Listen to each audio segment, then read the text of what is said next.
আল্লাহর কসম, গতকালকের পত্রিকাতেও আসছে, তিনি এক 6 বছরের বাচ্চা,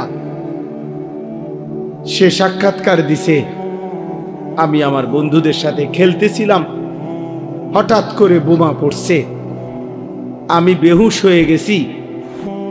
আমার যখন হুঁশ আসছে, 6 বছরের মাসুম বাচ্চা বলতেছে, আমি হুঁশ ফিরে আসার পরে দেখি আমার ডান হাতটা নাই, আমার হাত আমার কাছে নাই,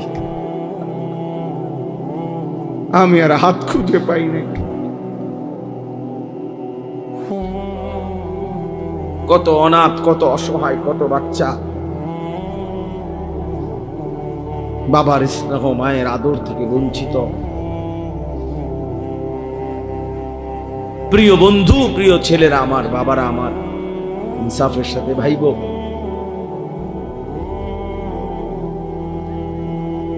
এই পৃথিবীতে এই মুহূর্তে রানিং মুসলমানের পবিত্র লাশ মার আঘাতে উপরে উঠে টুকরা টুকরা হয়ে ছিন্ন ভিন্ন হয়ে গেছে। ফিলিস্তিন যেন আরেকবার উহুদের ময়দান দেখাইছে যুবক। সেই আমিরে হামজার পবিত্র লাশ যেভাবে উহুদের যুদ্ধের মধ্যে কাইটা টুকরা টুকরা করা হয়েছে, ফিলিস্তিন গাজার জমিনে আবার ইমানদার মুসলমান ওইরকম ছিন্ন ভিন্ন লাশ দেখাইছে।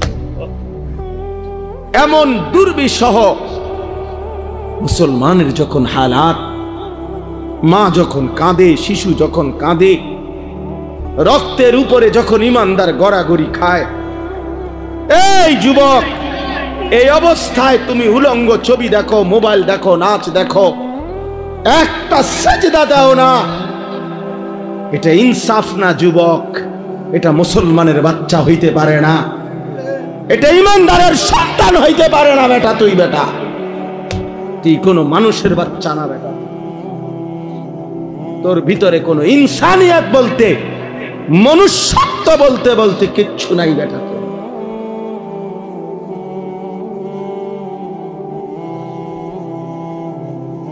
ওই জানোয়ার তোর চাইতে ভালো বেটা।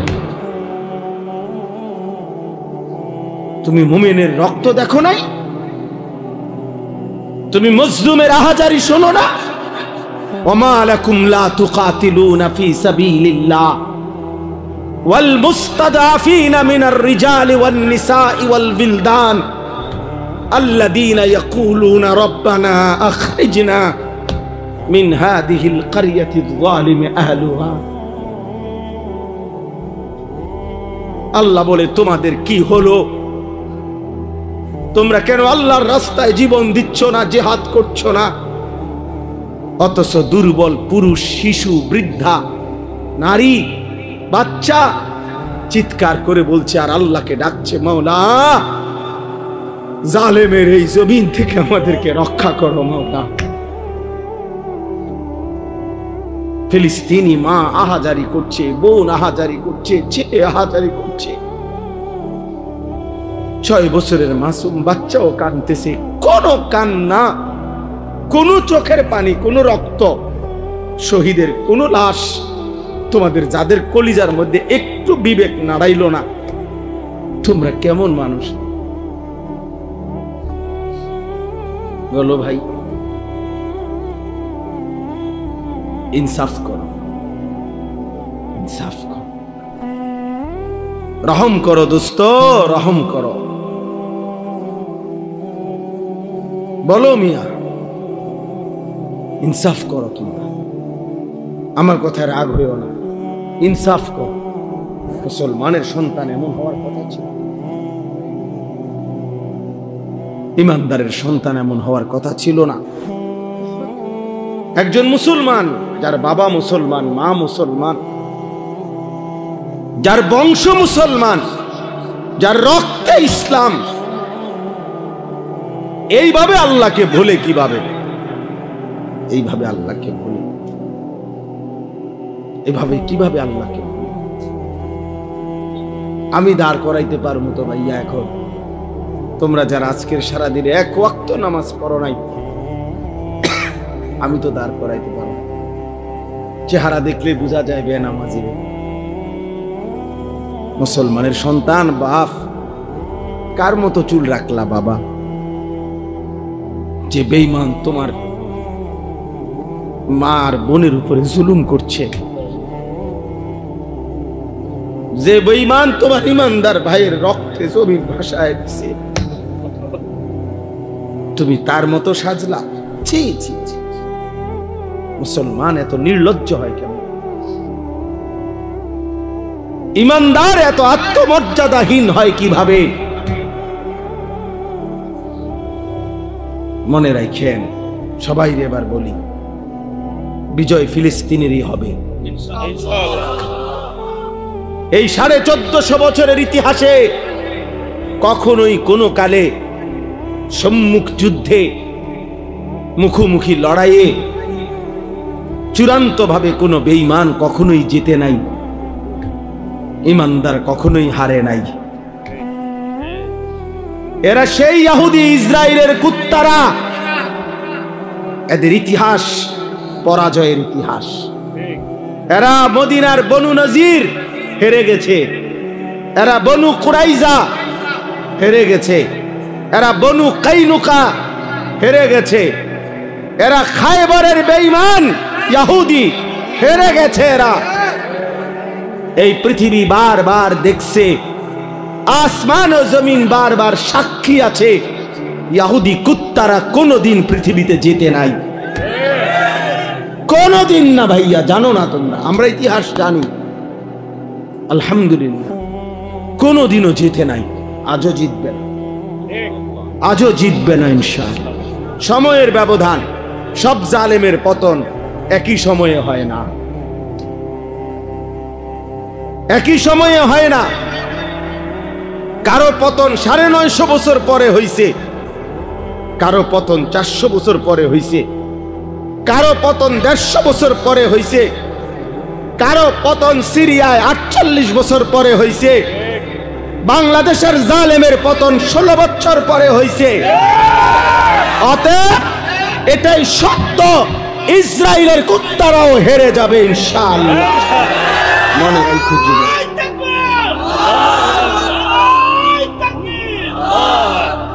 এতে কোনো সন্দেহ নাই, এতে কোনো সন্দেহ নাই। কিন্তু দেখার বিষয় হলো, আল্লাহ তাআলা ঈমানের বিজয় দিবে, ঈমানের বিজয় দিবে। ফিলিস্তিন হারে নাই, মাটির নিচে হাজার হাজার মুজাহিদ অক্ষত আছে, মুজাহিদ জেগে আছে, ঈমানদার জেগে আছে। অতএব যুদ্ধের চূড়ান্ত ফয়সালা মুমিনের বিজয়, ফিলিস্তিনের বিজয়। কিন্তু দেখার বিষয় হলো, আল্লাহর দ্বীনের জন্য তুমি কাজে লাগলা কিনা? বিজয় আল্লাহ করাবেনি, বিজয় হবেই হবে, কোনো সন্দেহ নাই ইনশাআল্লাহ। তো তুমি ইসলামের জন্য কাজে লাগলা কিনা? আমার যুবক, তুমি নষ্ট হইও না, আমার নওজোয়ান তুমি নষ্ট হইও না। আমি এইমাত্র বলছি, আজকে আমাদের পূর্বপুরুষ, আলহামদুলিল্লাহ, আমাদের দাদারা, বাবারা, আমাদের জেনারেশন, আমরা যারা 40-45 বছরের বয়সী, আমাদের পূর্বপুরুষ, দাদা, বাবা আকসারি দিনদার ছিল, 3 পুরুষ দিনদার ছিল। আজকে তোমরা যারা 18, 20, 25 বছর বয়সে, তোমরা একটা ওয়াক্ত নামাজ পড়ো না, সারা দিন সারা রাত মোবাইল, নারী, ছবি, অশ্লীল দৃশ্য, উলঙ্গ নাচ গান নিয়ে ব্যস্ত আছো। তোমাদের হাতেও একটা জেনারেশন আসবে, আল্লাহ চাহে তো ইনশাআল্লাহ তোমরাও বিয়ে করবা, আল্লাহ দিলে তোমাদেরও বাচ্চা সন্তান হবে। সেদিন তোমরা বুঝবা তোমাদের এই অব্যাহত গুনাহ, অসভ্যতার, অস্থিরতার খেসারত তোমাদেরকেই দিতে হবে। আমি একটা উদাহরণ বলি, শুনেন কামাল ভাই। আমাদের কুমিল্লার, আপনি তো চিনবেনই, মুরাদনগর মাদ্রাসার যিনি মুহতামিম শেখুল হাদিস আল্লামা মুফতি আমজাদ হুসাইন সাহেব, বাংলাদেশের একজন অন্যতম আলেম, ওয়াইস, উনি নিজে বলছে, এক ভদ্রলোক, ওনার ঘনিষ্ঠ ওনার মেয়েটা আরেকটা ছেলের সাথে ভাগ্যা গেছে। ভাগ্যা যাওয়ার পরে মেয়েটার তালাশে উনি বহু তালাশ কইরা মোটামুটি সন্ধান পাইয়া আনতে পারে নাই, থানায় মামলা করছে। কসম আল্লাহর, উনি নিজে বলছে ওই মেয়েটা মেয়ের বাবার কাছে চিঠি লিখছে, একটা চিঠি পাঠাইছে। চিঠির মধ্যে মেয়ে স্পষ্ট লিখছে, আপনারা দুইজন যে কাজটা করেছিলেন অবিকল আমি তো তাই করলাম, এখন আমার বেলায় পুলিশ পাঠালেন কেন? আমার বেলায় থানায় মামলা কেন? আপনারা বাপ মা তো ভাগ্যা গিয়েই বিয়ে করছেন।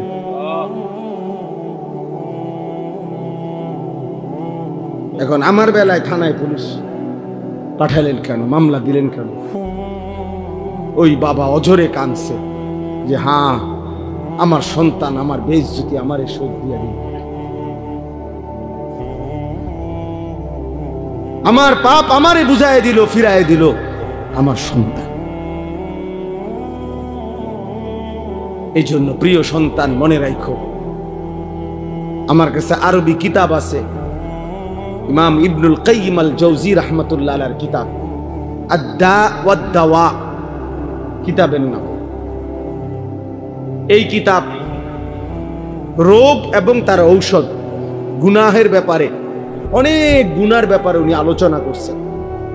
তো ওইখানে জিনা ব্যভিচার, নারীর সাথে অসভ্যতা অশ্লীলতার ব্যাপারে যে আলোচনা করছেন, ওইখানে একটা বাণী আছে, আমি দাগ দিয়ে রাখছি। ইমাম শাফিঈ রাহমাতুল্লাহি আলাইহি বলছে, বিশ্ববিখ্যাত ইমাম, 4 মাযহাবের একজন ইমাম, হানাফি শাফিঈ আমরা বলি না, এই ইমাম শাফিঈ রাহমাতুল্লাহি আলাইহির একটা বাণী, উনি বলছেন আয-যিনা কারজুন। ইমাম শাফিঈ রাহমাতুল্লাহি আলাইহি বলছে, যুবক ছেলেরা বাবা শোনো, উনি বলছে জিনা এবং ব্যভিচার এটা করজ, এটা ঋণ। ঋণ যেমন সুদ দিতে হয়, তোমার এই অসভ্যতা ব্যভিচার তোমার ফ্যামিলির কাউকে না কাউকে দিয়ে সুদ দিতে হয়। আল্লাহর কসম, তোমার যদি বিশ্বাস না হয় এই কিতাব আমি দেখাবো, এবং এই কিতাবের বাংলা অনুবাদও আছে। তোমারে সুদ দিতে হবে, যদি তওবা না করে ফিরে না আসে, আর আল্লাহ যদি মাফ না করে, তাহলে এটা কি দিতে হবে? এটা ঋণ। আয-যিনা কারজুন, জিনা এবং ব্যভিচার কর, ঋণ, ঋণ।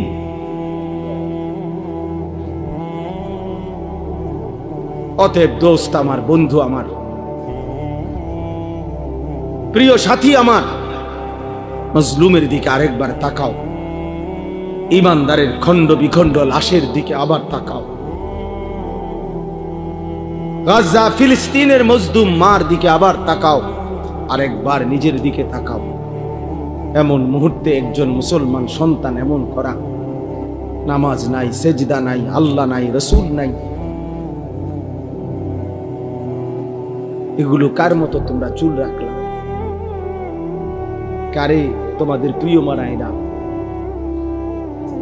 কার লেবাস, কার পোশাক তোমাদের পছন্দ হইল? দোস্ত আমার, কোন খেলোয়াড়ের গেঞ্জি পরলা?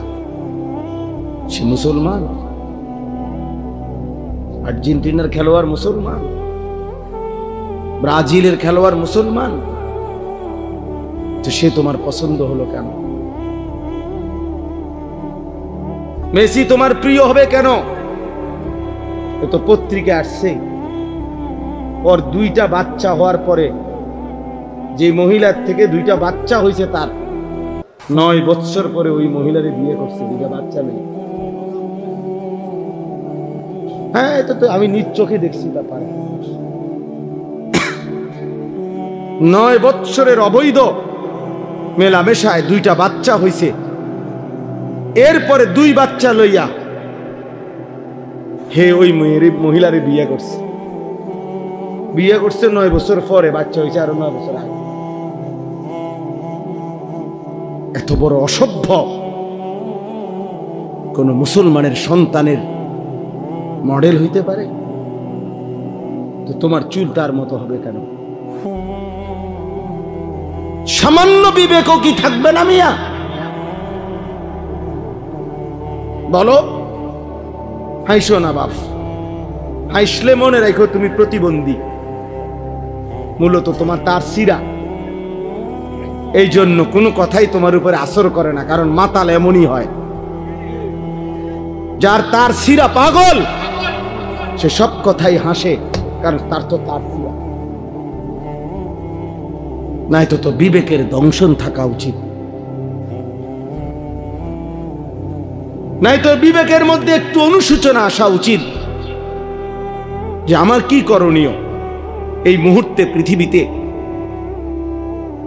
1948 সালে ব্রিটিশ এই ফিলিস্তিন ভূখণ্ডের তাদের অধিকার ছেড়ে দিছিল। 1948 সালে ইসরায়েলের এই বেঈমানরা অবৈধভাবে তাদের এই রাষ্ট্র ঘোষণা দিয়ে সেদিন থেকে মুসলমানদের উপরে ফিলিস্তিনে জুলুম শুরু করেছে। আমার ভাই, আজকে 77 বছর। কসম আল্লাহ, তুমি এখন ক্যালকুলেটর লাগাও, 1948 থেকে 2025, 77 বছর একটানা মজলুম ফিলিস্তিনি রক্ত দিচ্ছে, জীবন দিচ্ছে। 1947 ইংরেজিতে ব্রিটিশ যখন এই ভারতীয় উপমহাদেশ থেকে চলে যায়, তখন র্যাডক্লিফ ব্রিটিশ একজন গবেষক, সে এই দেশ মানে এই ভারতের হিন্দুস্তানের মানচিত্র আঁকা দিছিল। এক অংশে হিন্দুস্তান, এক অংশে পাকিস্তান, কিন্তু কাশ্মীর সংখ্যাগরিষ্ঠ মুসলমানের একটা এলাকা, ওইটার কোনো সমাধান দিয়া যায় নাই। তারা এটা কোন অংশে, এই 47-এর পর থেকে আজকে 78 কলিজার খুন দিচ্ছে, রক্ত দিচ্ছে, আজও তারা স্বাধীনতা পায়নি। 78 বছর ধরে। 1964 ইংরেজিতে সর্বপ্রথম রোহিঙ্গার মুসলমানরা জুলুমের শিকার হয়েছে, শুরু হয়েছে। এই সামরিক সরকার, জান্তা সরকার তাদের উপরে জুলুম শুরু করছে। আজকে বরাবর 61 বছর, 2025 সাল 64 থেকে, প্রিয় বন্ধু, 61 বছরেও রোহিঙ্গা মুসলমানরা তাদের আজাদি পায় নাই, তারা তাদের জমিনের মালিকানা বুঝে পায় না। এজন্য আমার দোস্ত, ইনসাফের সাথে ভাইব। একবার যদি পিছলা খাও, আরেকবার দাঁড়াইতে কষ্ট হয়ে যাবে। একবার যদি পাও পিছলে পড়ে যাই, আরেকবার দাঁড়াইতে কষ্ট। তাহলে 77 বছর মজলুম ফিলিস্তিনি মার খাবে, 78 বছর কাশ্মীরে রক্ত ঝরবে, 61 বছর টানা রোহিঙ্গা রক্ত ঝরবে, আর তোমার উপরে আমার উপরে কখনোই কোনো মুসিবত আসবে না, এমন কাগজপত্র গ্যারান্টি করা আছে তো? বলো না, একটা ছেলে বলো। তাইলে বাবা তুমি কেমনে আর নিশ্চিন্ত হয়ে গেলা? তুমি এমন নিরাপদ হয়ে গেলা কিভাবে যে তোমার এক ওয়াক্ত নামাজ নাই, সেজদা নাই, আল্লাহ নাই, রাসূল নাই, হালাল হারামের কোনো পাক নাফাকের কোনো ভাগ ধারণা, একটা মোটরসাইকেল জিন্দিগি, একটা মোবাইল জিন্দিগি, একটা নারীর সাথে প্রেম, এটাই জীবন, চুলের ফ্যাশন, এটাই জীবন বানায় ফেলছো, বন্ধুদের সাথে অসৎ আড্ডা, কিছু অশ্লীল বিশ্রী বাজে কথাবার্তা, নিজেদের মধ্যে অসভ্য নোংরা কথাবার্তা, এটাকেই জীবনের আনন্দ, হাসি খুশি বানায়। অসভ্যতা আনন্দ হয় কেমনে ভাইয়া? প্রিয় ভাই বলো, কোন কোন কিতাবে লিখছে, কোন বইতে লিখছে, কোন ডিকশনারি যে নোংরামিটা আনন্দ, অসভ্যতা আনন্দ? তুমি একটা মেয়ের পিছনে ঘুরলা, এটা তো অসভ্যতা, এটা তো আনন্দ না। তুমি উলঙ্গ ছবি দেখলা, এটা তো নোংরামি, এটা তো আনন্দ হইতে পারে না। অশ্লীলতা তো পৃথিবীর কোনো ভাষায়, কোনো দেশে, কোনো ধর্মে অশ্লীলতাকে আনন্দ বলে না, অসভ্যতাকে আনন্দ বলে না। অতএব ইনসাফ করো। মূলত দিল মরে গেছে যার, আখিরাত ভুলে গেছে যে, ইনসানের কাতার থেকে যে নিজেকে বিচ্ছিন্ন করেছে, জন্তু এবং জানোয়ারের খাতায় যে নিজের নাম লেখাইছে, অসভ্যতার অস্থিরতা, আল্লাহকে ভুলে থাকা একমাত্র তার পক্ষে সম্ভব। এবার আমি কোরআন থেকে বলি, কোরআনুল কারীমের সূরা আরাফের মধ্যে আছে স্পষ্ট, আল্লাহ তাআলা বলেছেন ওয়াত্তাবাআ হাওয়াহু ফামাসালুহু কামাসালিল কালব।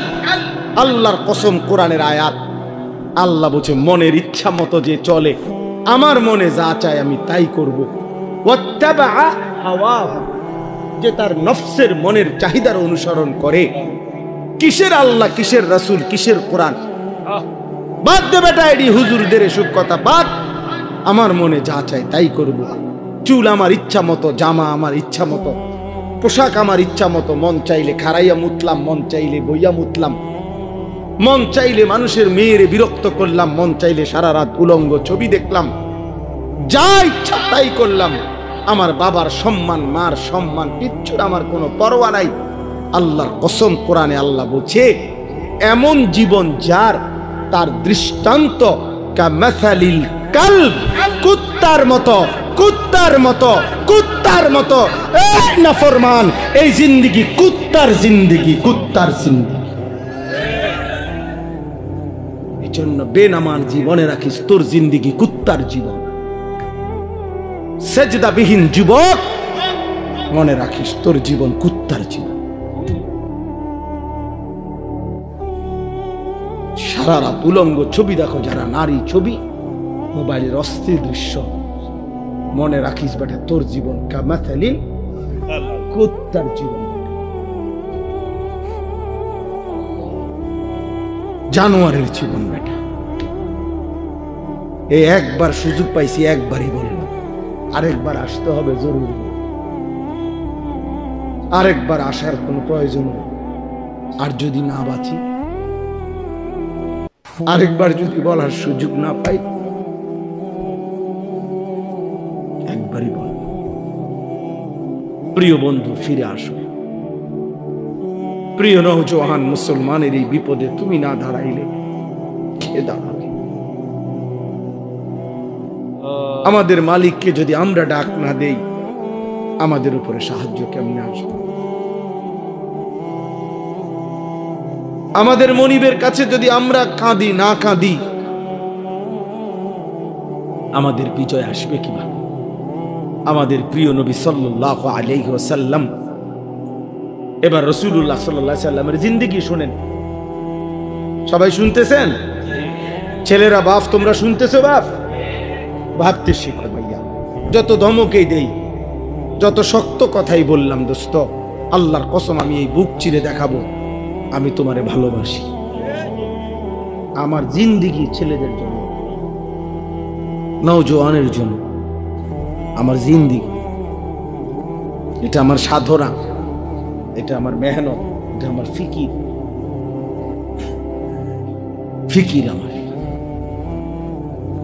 আল্লাহর নবী সাল্লাল্লাহু আলাইহি ওয়াসাল্লাম মাত্র ৩১৩ জন সাহাবীকে নিয়ে বদরের যুদ্ধে যখন যুদ্ধের ময়দানে দাঁড় করাইছে ১০০০ কাফেরের মোকাবেলায়, হাদিসে স্পষ্ট আছে নবীজি সাল্লাল্লাহু আলাইহি সাল্লাম তখন সাহাবীদেরকে বললেন, তোমরা দাঁড়াও, যারে যেমনে দাঁড় করাইছি দাঁড়াও, তবে আমি আদেশ না দেওয়া পর্যন্ত যুদ্ধ শুরু করবা না।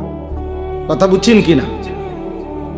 এই কথা বলে আল্লাহর নবী সাল্লাল্লাহু আলাইহি সাল্লাম পিছনের দিকে আসছে, একটু পিছনের দিকে আসছে আর কি।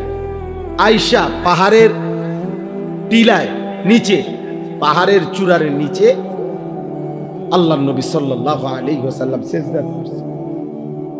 সিজদা দিয়ে এক টানা কাঁদতে শুরু করছে। নবী সাল্লাল্লাহু আলাইহি সাল্লাম অঝরে চোখের পানি ফেলতেছেন এই বদরের প্রান্তরে। তখন আল্লাহর নবী সাল্লাল্লাহু আলাইহি সাল্লাম বলছেন, আল্লাহ আমি আপনার কসম করে বলতেছি, ইন তুহলিক হাদিহিল ইসাবা লান তু'বাদা ফিল আরদ। মাওলা, আমার সামান্য পুঁজি, আমার গত 13 বৎসরের মক্কার মেহনত, মদিনার 6 মাস বা 1 বছর, আমার এই 14 বছরের কাছাকাছি সময়ের মেহনতে আমার এই 313 জন সাহাবী, আমার পুঁজি আমি দাঁড় করাইছি ময়দানে। এই ছোট্ট সৈন্য আমার অল্প কয়টা লোক। আজ যদি বদরের এই প্রান্তরে আপনি যদি আমার এই সামান্য বাহিনী শেষ করে দেন, এরা যদি শহীদ হয়ে যায়, তো মনে রাখেন মাওলা, লান তু'বাদা ফিল আরদ, আপনার জমিনে আর আপনাকে ইবাদত করার কেউ থাকবে না। আমার পুঁজি তো 313 জন, ওরা যদি শহীদ হয়ে যায় সবাই, আপনার সেজদা দিবে কে? আপনার গোলামি করবে কে?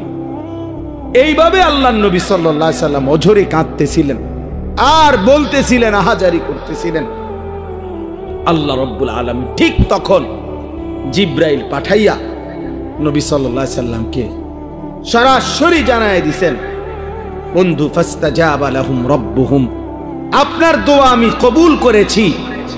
আমি আল্লাহ আসমান থেকে এই মুহূর্তেই জিব্রাইলের নেতৃত্বে 1020 ফেরেশতার কাফেলা আপনার সাহায্যে পাঠাচ্ছি। আন্নী মুমিত্তুকুম বিআলফিন মিনাল মালাইকাতি মুরদিফিন, আমি এক্ষুনি পাঠাচ্ছি। আপনার সাথে আপনার সাহাবীদের সাথে কাঁধ মিলিয়ে ফেরেশতারা যুদ্ধ করবে। বদরের যুদ্ধে আল্লাহ তাআলা মুমিনের বিজয় দান করছেন, বিজয় দান করছেন। তাহলে এই জন্য ভাইয়া, প্রিয় ভাই আমার, রাসূলুল্লাহ সাল্লাল্লাহু আলাইহি ওয়াসাল্লাম চোখের পানি ফেলছেন, আল্লাহর নবী সাল্লাল্লাহু আলাইহি ওয়াসাল্লাম। আজকে আমরা তো কমপক্ষে চোখের পানিটা তো ফেলতে পারি। এই মুহূর্তে আমরা যদি গাজা যাইতে তো চাই, যাওয়ার জন্য কসম আল্লাহর, শুধু এই মাহফিলে বলতেছি না, একাকিত্ব মালিকের কাছে 1000 বার বলছি, মালিক, যদি এই জান তোমার পছন্দ হয় তো এই জান দিতে রাজি আমি, তবুও মজলুমকে বাঁচায় দাও, মজলুমকে বাঁচায় দাও। যে সারা বাংলাদেশ ব্যাপী যখন মিছিল হয়েছে, আমাদের সবাই আমরা মিছিল করছি, আলহামদুলিল্লাহ, আমরাও মিছিলে গেছি, আমরাও মিছিল। আমার ছোট ছেলে, আমার 2 ছেলে, আমার বড় ছেলে 13 বছর, ওরে আমি সাথে নিছি। তো আমার 7 বছরের ছোট ছেলে, এই যে আমাদের সারা দেশ একসাথে যে মিছিল করলাম আমরা, 7 বছরের ছেলে ওই দাঁড়ায় আছে। তা আমি বললাম, আব্বা তুমি ছোট মানুষ, তুমি যাইও না। আলহামদুলিল্লাহ, মালিকের দয়া, আমার বিবি ওই আমারে বলতেছে যে আমার পক্ষ থেকে আমি আমার ছোট ছেলে কসম আল্লাহ, বলছে ওরও নিয়ে যাও, এটা আমি আমার পক্ষ থেকে দিই। অতএব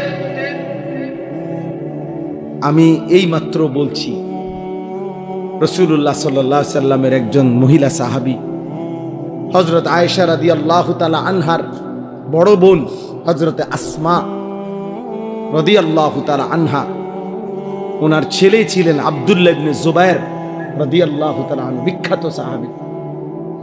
সর্বশেষ উনি যখন হাজ্জাজ ইবনে ইউসুফের বিরুদ্ধে যুদ্ধ করার জন্য বের হইতেছিল, শেষবারের মতো দুশমনের মোকাবেলায় যুদ্ধে যাওয়ার সময় ওনার আম্মা এই আসমা হযরত আবু বকর সিদ্দিক রাদিয়াল্লাহু তাআলা আনহুর মেয়ে, উনি তখন 90 ঊর্ধ্ব বয়স, উনি চোখে দেখতেন না, অন্ধ হয়ে গেছিলেন। এই মহিলা আসমা আবু বকর রাদিয়াল্লাহু তাআলা আনহুর কন্যা, মানে আয়েশা রাদিয়াল্লাহু তাআলা আনহার বোন। তো আব্দুল্লাহ ইবনে জুবায়ের ওনার ছেলে, উনি যুদ্ধে যাবে, শেষবারের মতো মার কাছে আসছে বিদায় নিতে। মারে আয়েশা বলছে, মা আমার এই শেষবারের মতো দোয়া করে দাও, আমি শহীদ হওয়ার জন্য দুশমনের মোকাবেলায় যাচ্ছি। তো মা তো চোখে দেখে না, আমরা নিজে উর্দু কিতাবে পড়ছি। উনি কাছে আসছে, মা উনারে কাছে আসতে কইছে, তো কাছে আসছে আর হযরতে আসমা চোখে দেখেন আমি হাত বাড়াইছে ছেলের গায়ে দোয়া করার জন্য, হাত লাগাইয়েই হাত সরাই ফেলছে। সাথে সাথে হযরত আব্দুল্লাহ ইবনে জুবায়ের অবাক হয়ে গেছে যে আমার মা আমার গায়ের থেকে হাত সরাই ফেললো কেন। ওনার আম্মা আসমা 90 বছরের ঊর্ধ্বে যার বয়স, মুসলিম নারী, সেই মা বলতেছে আব্দুল্লাহ তুমি না শহীদ হওয়ার জন্য যুদ্ধে যাচ্ছ বললা? বলছে হ মা, শহীদ হওয়ার জন্যই তো যাচ্ছি। হযরত আসমা বলছে তাহলে সন্তান আমার লোহার বর্ম গায়ে দিলা কেন? লোহার পোশাক গায়ে দিলা কেন?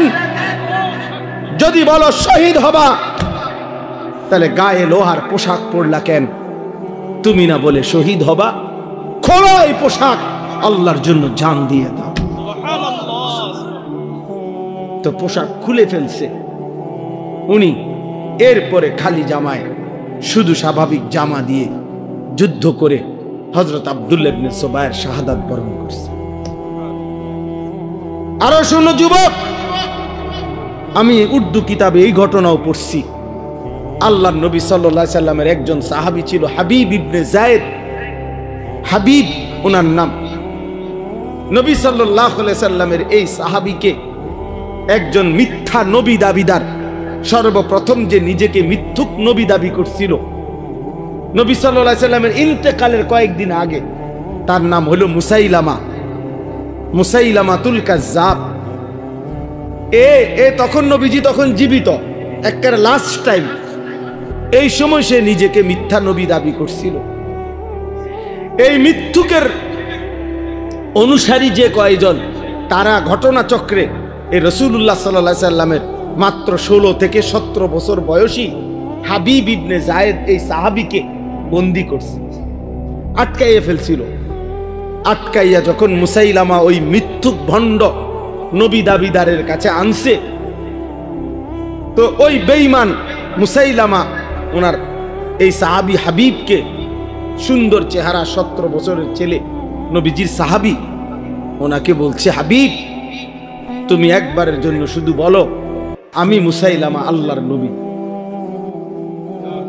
তখন হযরত হাবিব বলছে আল্লাহর কসম আশহাদু আন্না মুহাম্মাদান রাসূলুল্লাহ ওয়া আনতা কাযযাব, আমি সাক্ষ্য দিচ্ছি মুহাম্মদ সাল্লাল্লাহু আলাইহি সাল্লাম তিনি আল্লাহর রাসূল আর তুই মিথ্যুক। কিতাবে আছে বন্ধু, এই মুসাইলামা ওনার ডান হাত কেটে ফেলে দিছে, বলছে এবার বল, বলছে লা আনতা কাযযাব বাল মুহাম্মাদুর রাসূলুল্লাহ সাল্লাল্লাহু আলাইহি সাল্লাম। বাম হাত কেটে ফেলে দিছে, বলছে এবার বল, বলছে লা আনতা কাযযাব। ডান পাও কেটে ফেলে দিছে, বলছে এবার বল লা আনতা কাযযাব। বাম পাও কেটে দিছে, উনি এবারও বলছে লা আনতা কাযযাব, তুই মিথ্যাবাদী। শেষ পর্যন্ত জিহ্বা টেনে ছিঁড়ে ফেলছে, শরীরটা কাইটা টুকরা টুকরা করে, খোদার কসম বুটি বুটি পিস পিস বানায় ফেলছে, গোশতের টুকরার মতো। এরপরে হযরত হাবিব ইবনে যায়েদের পবিত্র লাশকে টুকরা টুকরা করে ছিন্ন ভিন্ন করে ফেলে দিছে। আমরা ওই কিতাবে পড়ছি, ওনার এই খবর মদিনায় আসছে যে ওনারা যে এভাবে নির্মম ভাবে শহীদ করছে। তখন ওনার মা ছিল মহিলা সাহাবী, ওনার আম্মাও মহিলা সাহাবী, উম্মে আম্মারা ওনার মায়ের নাম। এই উম্মে আম্মারা তিনি ওনার কাছে আইসা লোকেরা শুনাইছে, মা তোর ছেলে হাবিব মুসাইলামার বাহিনীর হাতে শাহাদাত বরণ করছে, কিন্তু উনারে বলছে মা তোর ছেলের মৃত্যু বড় নির্মম মৃত্যু হইছে। মুসাইলামা একটা একটা করে অঙ্গ কাইটা কাইটা টুকরা টুকরা করে একেবারে পিস পিস বানায় ফেলছে, কিন্তু তোমার সন্তান একবারের জন্য মদিনার রাসূলকে অস্বীকার করে নাই, মুসাইলামাকে 1 সেকেন্ডের জন্য নবী মানে নাই।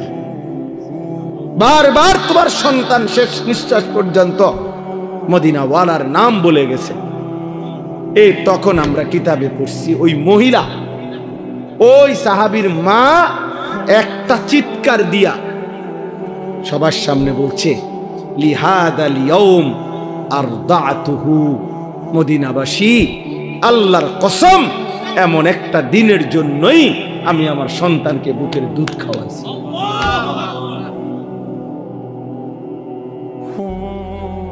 বুকের দুধ খাওয়াইছি। অতএব বাবা, এক মা তার পবিত্র দুধের সৌভাগ্য বলতেছে যে সন্তান আমার দুধের হক আদায় করছে, আমার বুকের দুধের হক আদায় করছে, আল্লাহর জন্য জান দিছে। আজকে তোমাদের মারাও 2 বছর তোমাদেরকে দুধ পান করাইছে, তোমাদের বাবা হাজারো বার তোমাদের মুখে গালে চুমা দিছে, তোমাদের বাবার ঘাম ঝরানো টাকা দিয়ে সংসার চালাইছে, বিনিময়ে মা বাবাকে এত বড় অপমান করো না।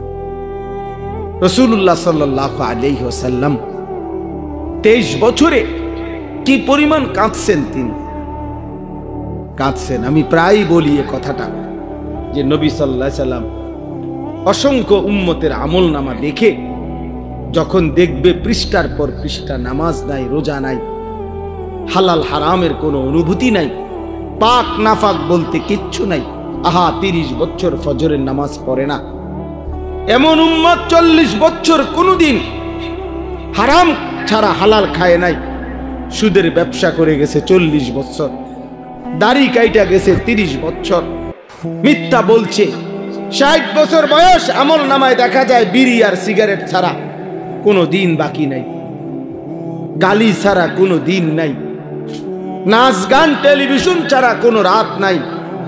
আল্লাহর কসম, নবী সাল্লাল্লাহু আলাইহি সাল্লাম ওই উম্মতের দিকে তাকাইয়া চোখের পানি ফেলে নবীজি বলবে, উম্মত আমার 23 বছরের চোখের পানি, আমার তায়েফের রক্ত, আমার উহুদের দান দান শহীদ বিনিময়ে এই আমল নামা।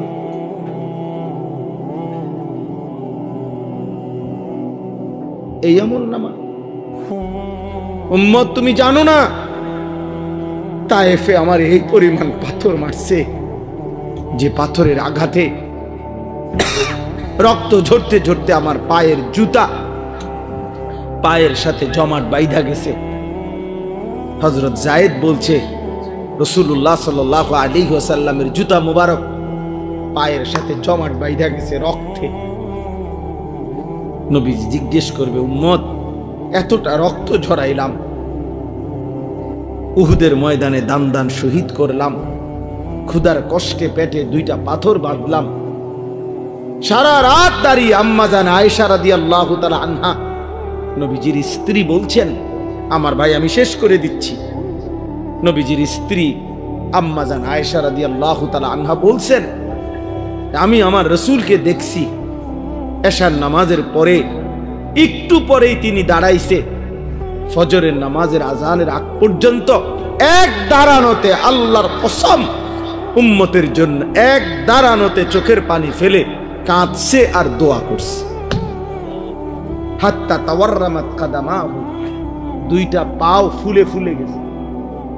নবী সাল্লাল্লাহু আলাইহি সাল্লাম এই আমল নামা দেখবে, দেখে বলবে, উম্মত আমার এত চোখের পানি, আমার এত কান্না, তায়েফের এত রক্ত, উহুদের দান দান শহীদ করা, পেটে পাথর বাঁধা, ক্ষুধার কষ্টের বিনিময়ে, এই বিনিময় যদি কোনো বাবা তার ছেলেকে বলে, বাপ গত 12টা বছর আমি তোরে জমি বিক্রি করছি, ভিটা বিক্রি করছি, আমার একটা হালের বলদ ছিল এটা বেচা ফেলছি, আমার একটা মোটরসাইকেল ছিল আমি এটা বিক্রি করে দিছি, তোর মায়ের কদ্দুর গহনা ছিল আমি সেই গহনাটাও বিক্রি করে গত 6 বছর তোর ঢাকা শহরে পড়ালেখার, ইউনিভার্সিটির পড়ালেখার যাবতীয় খরচ আমি বাপ দিছি, বিটাটা পর্যন্ত বিক্রি করে দিছি, বন্ধক দিয়ে দিছি, বিনিময়ে আজ 6 বছর পরে তুই এই কি ফলাফল আনলা, এখানে ফেল। এই বাপ কি কাঁদবে না তখন? কথা বলেন না কেন? নবী সাল্লাল্লাহু আলাইহি সাল্লাম তো জিজ্ঞেস করবে, উম্মত আমার 23 বছরের চোখের পানি, রক্ত, আমার ক্ষুধার কষ্টের বিনিময়ে এই তোমার চুল, এই তোমার পোশাক, এই তোমার আমল নামা? কি জবাব দিবেন? হ্যাঁ, কি বলে? এইখানে এই আয়াত আমি পড়ছি, এই আয়াত রাসূলুল্লাহ সাল্লাল্লাহু আলাইহি সাল্লামের জন্মেরও বহু আগে হযরত ইব্রাহিম আলাইহিস সালাম তিনি আল্লাহর কাছে দোয়া করছেন, আল্লাহ আমি সারাটা জীবন আমি আপনার কাছে আমার ভালোবাসা মহব্বতের পরীক্ষা দিছি। ওয়া ইয ইবতালা ইব্রাহিমা রাব্বুহু বিকালিমাতিন ফাআতাম্মাহুন্না, আল্লাহ ইব্রাহিম আলাইহিস সালামকে বহু পরীক্ষা করছে, বহুবার। প্রত্যেক পরীক্ষায় ইব্রাহিম আলাইহিস সালাম গোল্ডেন এ প্লাস পাইছে। ফাআতাম্মাহুন্না, উত্তীর্ণ হয়েছে ইব্রাহিম আলাইহিস সালাম প্রত্যেকবার। ছোট্টবেলা থেকে নিয়ে এই যতবার পরীক্ষা করছে, প্রতি পরীক্ষায় উত্তীর্ণ হওয়ার পর তাফসীর মাআরিফুল কোরআনে আমি পড়ছি আল্লাহ তাআলা 70 বার ইব্রাহিম আলাইহিস সালামকে মোট পরীক্ষা করছে। কোন বর্ণনায় আছে 40 বার, কোন বর্ণনায় আছে 30 বার। এই 70 বারের পরীক্ষায় প্রত্যেকবারে তিনি পাশ করছেন। 70 বারের পরে আল্লাহ তাআলার কাছে ইব্রাহিম আলাইহিস সালাম দোয়া করার সুযোগ পাইছিলেন, দোয়া করার, কিছু চাইবার। আল্লাহ বলছিল, ইব্রাহিম 70টা বছর তুমি 70 বার আমি তোমারে পরীক্ষা করেছি, শেষ পর্যন্ত আপন সন্তান জবাই করতে বলছিলাম, সেটাতেও তুমি পাশ করছো। আমার ঘর বানাইতে বলছি, সেটাতেও পাশ করছো। যাও ইব্রাহিম, এবার কিছু আমার কাছে চাও, আমি দিব তোমারে। ইব্রাহিম আলাইহিস সালাম তখন আল্লাহর কাছে বলছিলেন, আল্লাহ আমার জীবনের এই 70টা পরীক্ষার বিনিময়ে, সারা জীবনের আপনার কাছে আমি যা পরীক্ষা দিয়ে পাশ করছি, সবগুলো ভালো ফলাফলের বিনিময়ে আমি আপনার কাছে শুধু একটা জিনিস চাই। কয়টা? একটা জিনিস। তবে মজার বিষয় হলো, মাওলা সব কিছুই আপনার কাছে আছে অনেক, আমি যেটা চাই সেটা আপনার কাছেও আছে একটা, আপনার কাছেও আছে এক পিস। আমি জানি মাওলা, আমি যেটা চাইবো এখন আমার সারা জীবনের পরীক্ষার বিনিময়ে, ওইটা আপনার কাছে আছেই একটা, আপনার কাছে আরেকটা নাই আমি জানি। আমি ওইটাই, আপনার কলজাটা চাই। আমি আপনার ওই একটা প্রিয় ধন আমার দরকার, আমি ওইটা নিব। আল্লাহ বলছে, বলো না ইব্রাহিম, দিমু যেহেতু সিদ্ধান্ত নিছিয়ে তোমার আজকা, কও যাও, যেটাই চাও, যত প্রিয়ই হোক আমার, আমি দেব ইব্রাহিম, বলো তুমি।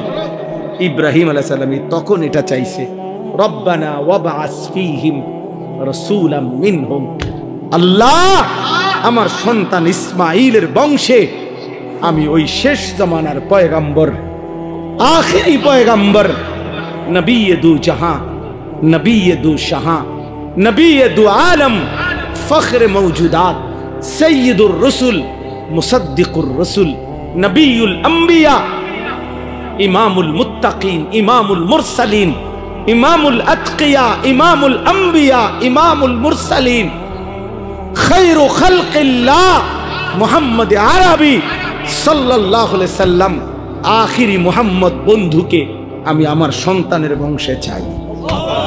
আমি মুহাম্মদ চাই।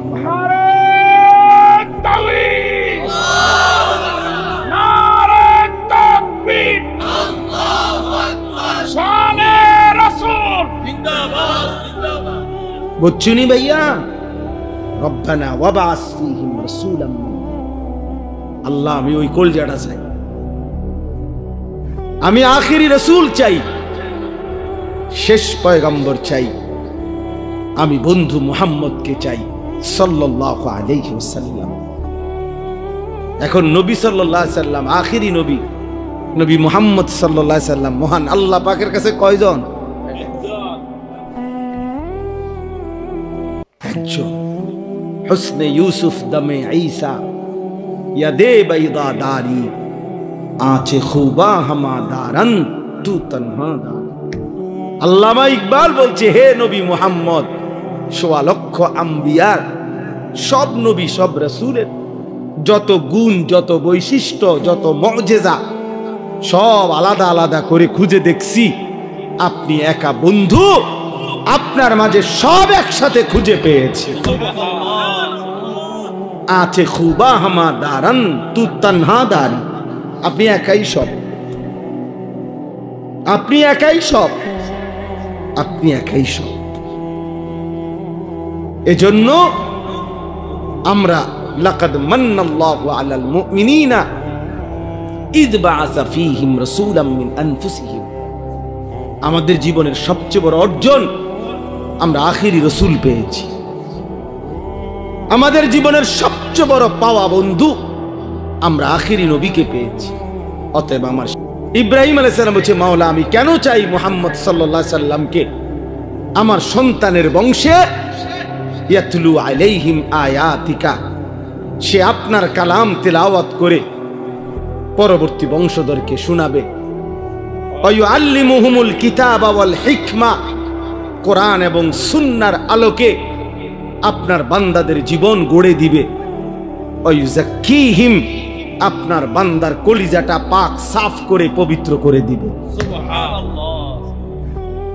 ইন্নাকা আনতাল আজিজুল হাকীম, আমি জানি মাওলা আপনি সবটা ক্ষমতা রাখেন, আপনি মহাপ্রজ্ঞাময় শক্তিশালী।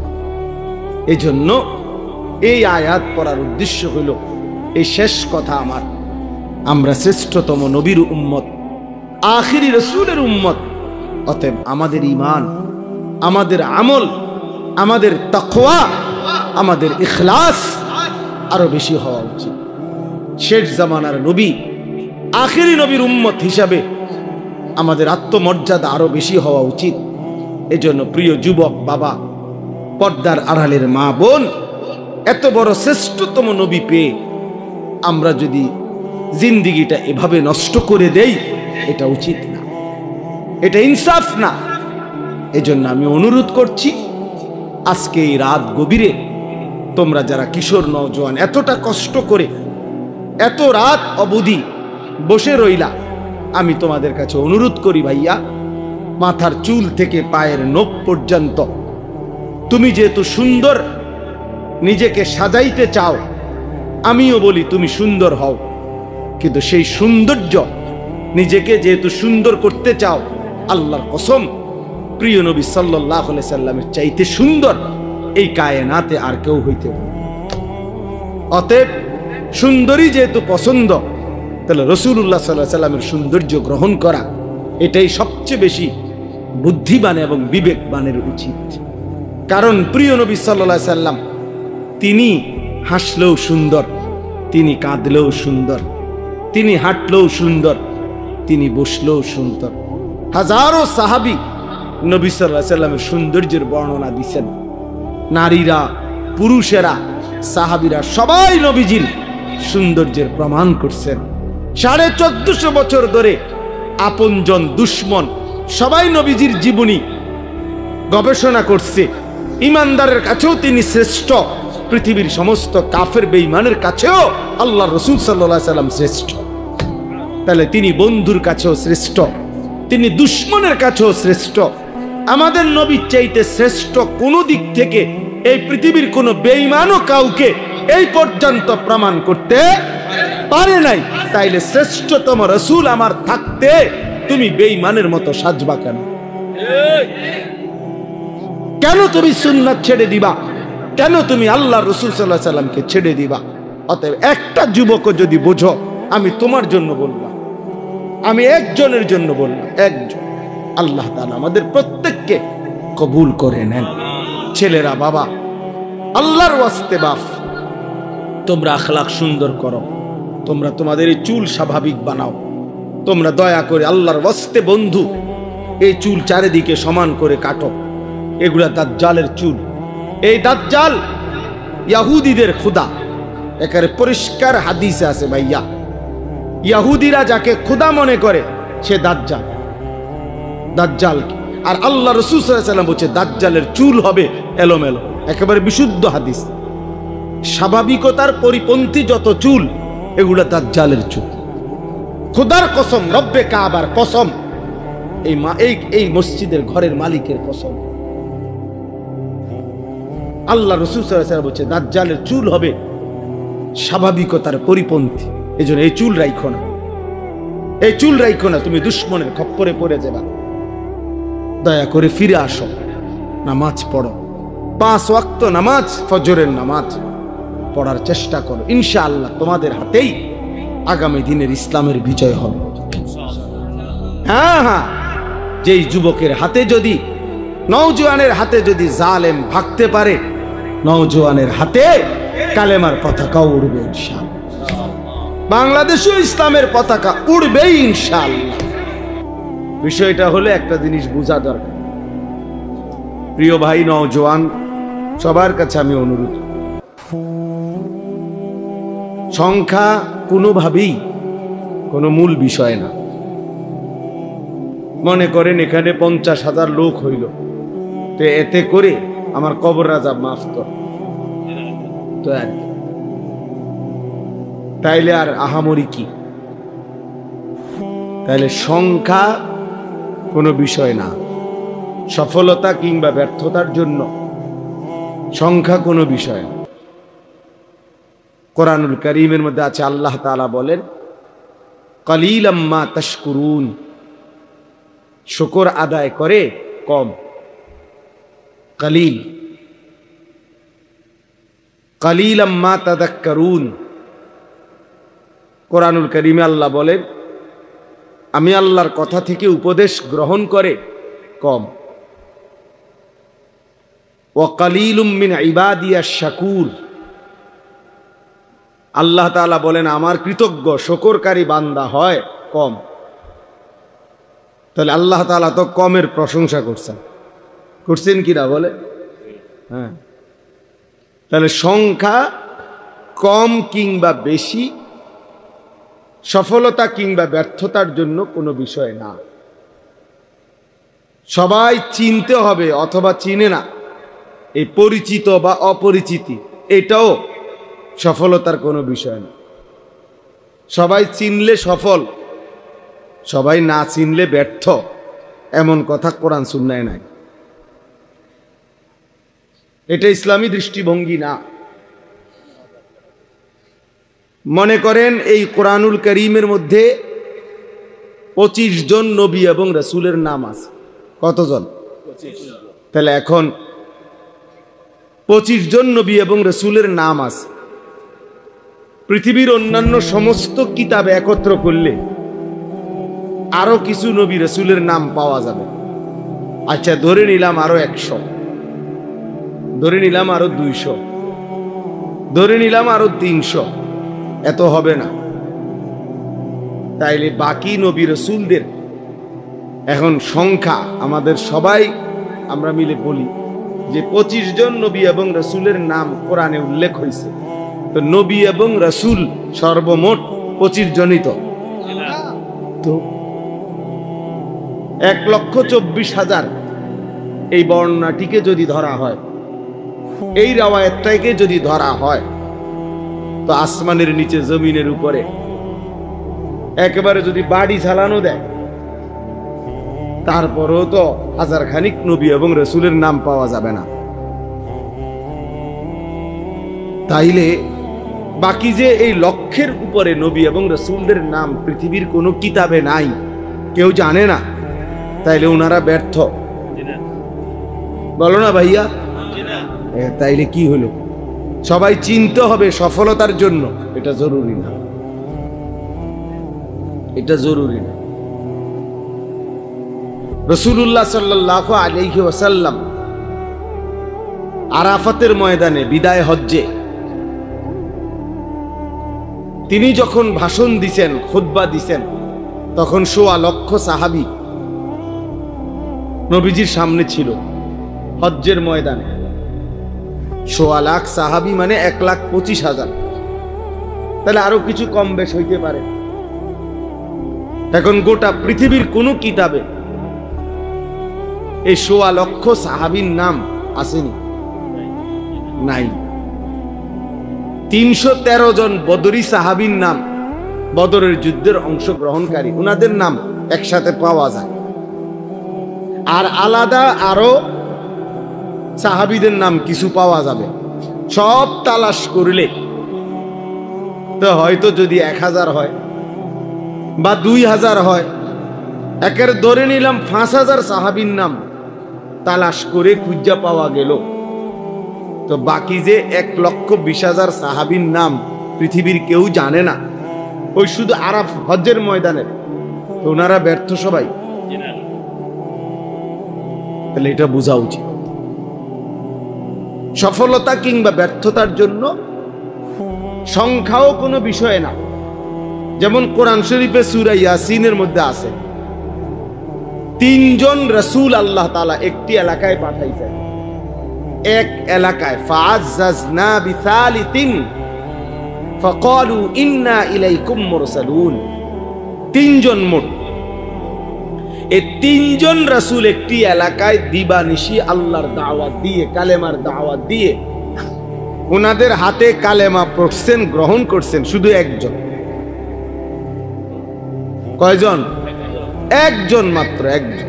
ওয়াজা মিন আকসাল মদিনাতে রাজুলুন, সির্ফ একজন, একজন মাত্র ব্যক্তি কালেমা পড়ছে ৩ জনের দাওয়াতে, ৩ জন রাসূলের দাওয়াতে। তাইলে ইনারা এই ৩ জনের দাওয়াত মাত্র একজন গ্রহণ করলো, তাহলে ওনারা ব্যর্থ? এটা বোঝা উচিত, এটা বুঝলে সহজ। এজন্য সংখ্যা কোনো বিষয় না, মহান আল্লাহ পাক রব্বুল আলামিন গ্রহণ করলো কিনা